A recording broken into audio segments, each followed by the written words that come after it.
In section 1.6, we're talking about absolute value functions, and the first one that we're going to do ends up asking us to sketch a graph. So what I'm going to do is use the parent function that I know goes through these 3 points, and I'm going to talk our way through using these transformations. So the first thing I see is that I have a vertical stretch by a factor of 2. So these 2 points will end up being stretched. The y value goes up to 2 on both of those, so that takes care of the front 2. And then the inside negative 2 means that it's going to go right 2. So I'm going to put those in red. So we go right 2, this one goes right 2, and then this one would go right 2. So now I'm up to the red ordered pair points, so I'm going to erase these. And then we have, that takes care of that one. And then in blue, I'm going to do down 4. So this one would go down to here, this one would go down to here, and this one would go down to there. So the blue graph would be my final graph for this equation. This one gives you a graph and it wants you to come up with the equation for the graph. So I'm looking at these transformations, and the first thing I see is that it has been reflected across the x-axis.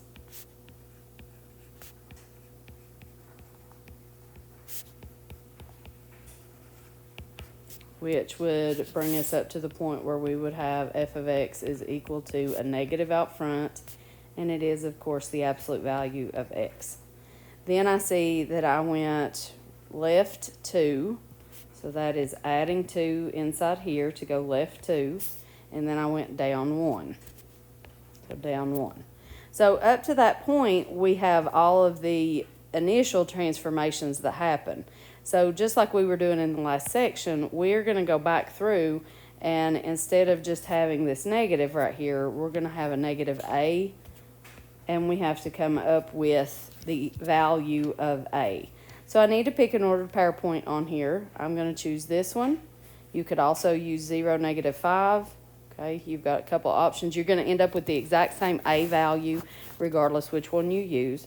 So I'm going to use negative 1, negative 3. So when I plug those in, I have negative 3 is equal to negative a. Then my x value is negative 1, and I'm going to add 2 to it, and then subtract 1. So I have negative 3 is equal to negative a. Then I have 2 minus 1 is 1, and the absolute value of that is, of course, just 1. So then I have subtraction of 1. I add 1 to negative 3. So I have negative 2 is equal to negative a, so a is the value 2. So I'm going to plug that 2 into that equation. This negative sign is still there. So this final equation is negative 2, absolute value x plus 2 minus 1.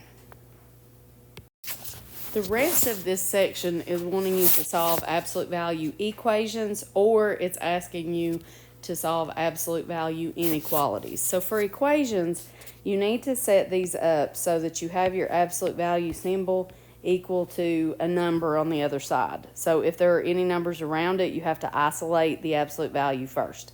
Then you create 2 equations, one that matches exactly what you started with no absolute value bars.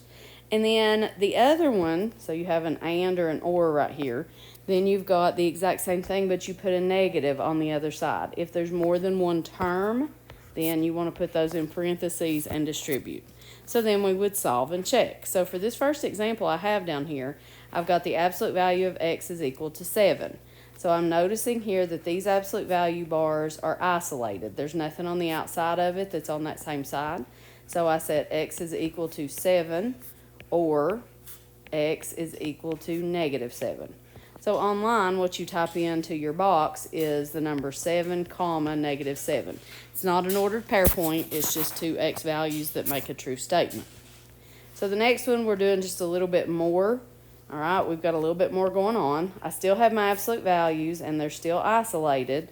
So now I set up my 2 equations. The first one being 3x plus 1 is equal to 13, or 3x plus 1, and that's now equal to negative 13. The only thing you change a sign on is the right-hand side of the equation after you get the absolute values alone. So then we subtract 1 from both sides and divide by 3. So x equals 4 is one of my solutions. And then here I also subtract 1, so I get negative 14.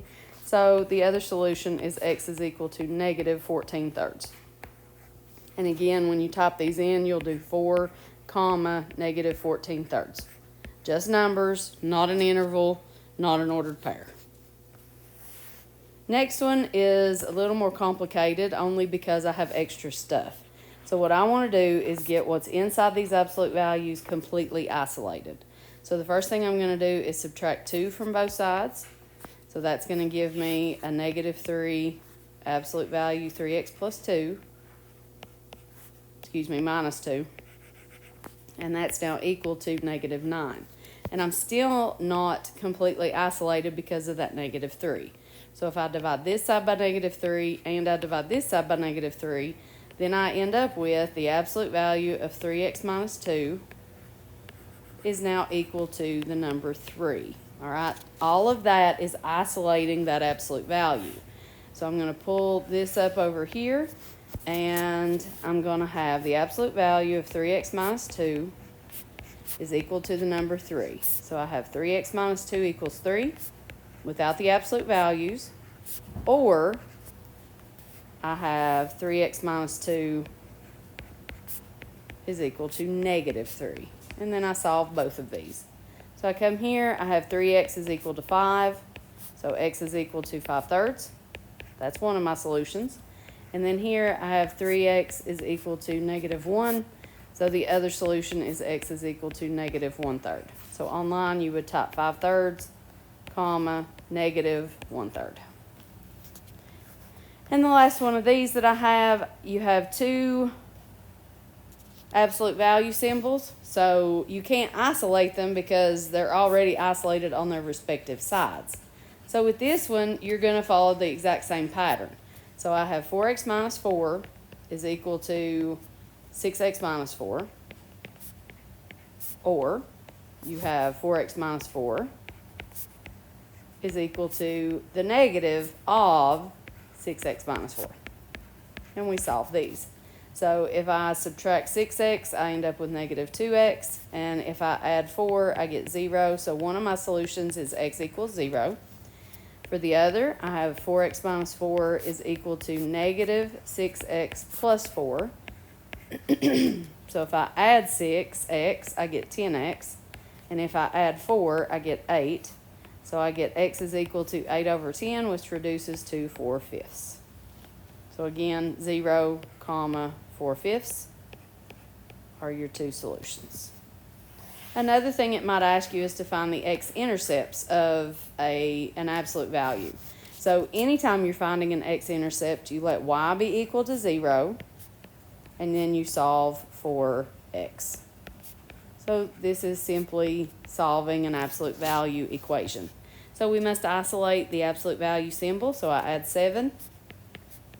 And then I'm still left with 4 times the absolute value of x minus 1. So then I would divide by 4. So I have 7/4 is equal to the absolute value of x minus 1.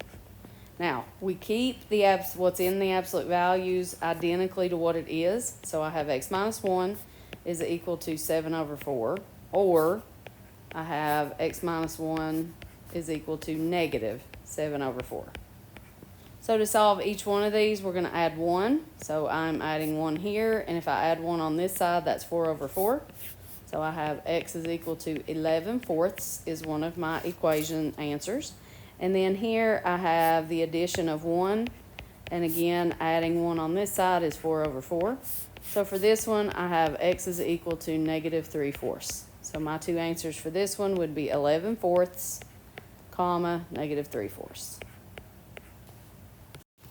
The only thing that changes when you're solving absolute value inequalities is that you have to make note of the fact that you either have a less than or you have a greater than. So this one, you all learn this most often as less than. So you can write this as an and statement, or you can write it as the compound inequality. Okay, so this would be whatever's in the absolute value is less than A, and at the exact same exact same time, whatever is in the absolute value has to be greater than negative A.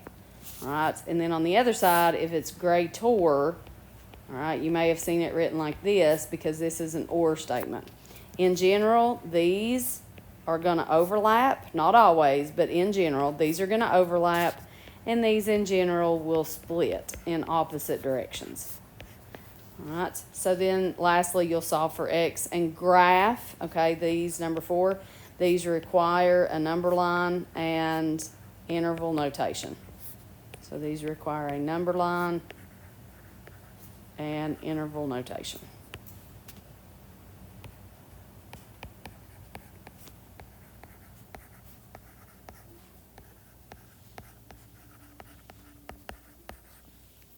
All right, so first example I have here is the absolute value of x plus 9 is greater than 6. So the first question you ask is, are these absolute values isolated?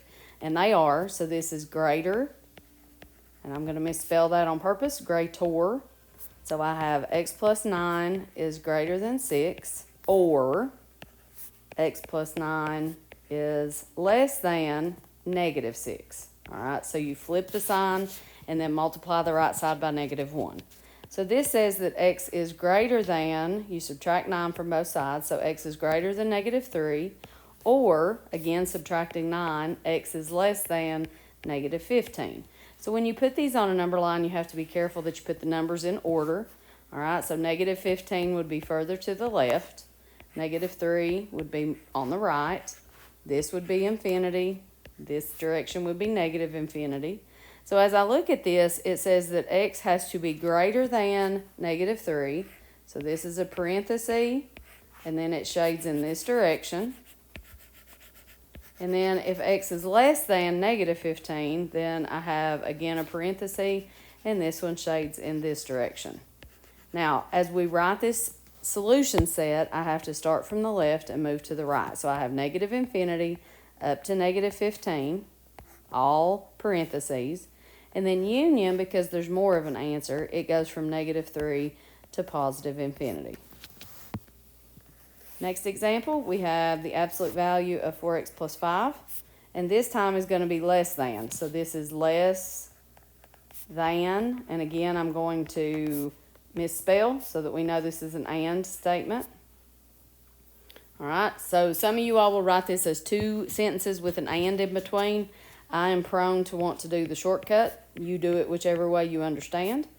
All right, so I rewrite what I have without absolute values, and then I copy, and I multiply by negative 1. Now, that negative 4 is on the left-hand side because that is a smaller number, okay? So if you're going to do it the other way, you would end up with 4x plus 5 is less than 4, and 4x plus 5 is greater than negative 4. Now, I don't care which way you do it. All right, if I'm going to use the method that I used, I want to get that x by itself. So I'm going to subtract 5 here, and here, and here. So I have negative 9 is less than 4x is less than negative 1. And then I divide each one by 4. And I know that the 4's in the center cancel to a 1. So that puts my x by itself. And this is going to tell me that I will shade in between the two numbers, negative 9/4 and negative 1/4. Now, if you do it over here, you have 4x, is less than negative 1. So x is less than negative 1/4, which is what this says. And here I have 4x is greater than negative 9, so x is now greater than negative 9/4, which is what I have over here. So we've ended up at the exact same place. So for both of these, you're going to end up with the same interval, because in this one you have to look at the overlap. If you do the other way, then this says that I'm going to shade in between negative 9/4 and negative 1/4, and they are both parentheses, and this says that x is between these two. So the interval answer is parenthesis negative 9/4, comma, negative 1/4, parenthesis.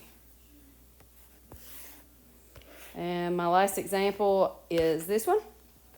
So we have this absolute value is not isolated, and I'm going to make this 3 a negative. Sorry about that. All right, so the first thing we're going to do is subtract 8 from both sides. So that's going to leave me with negative 3, absolute value 5x minus 1. And this is now greater than 12. Now, when I divide this by negative 3, I'm going to circle this, make this a line also, and this. Okay, so what happens is this changes direction. Anytime you multiply or divide by a negative number, those change direction. So I have the absolute value of 5x minus 1 is less than negative 4. So we're going to have, and here I've actually incorporated 2 or 3 different things. So first you have to make sure to switch this. All right, second thing, this actually is stating that an absolute value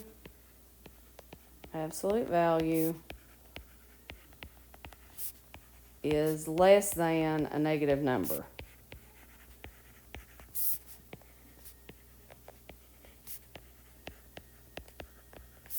And this is a problem because absolute values cannot ever be less than a negative number. So this actually would have no solution. If you have any questions, come see me.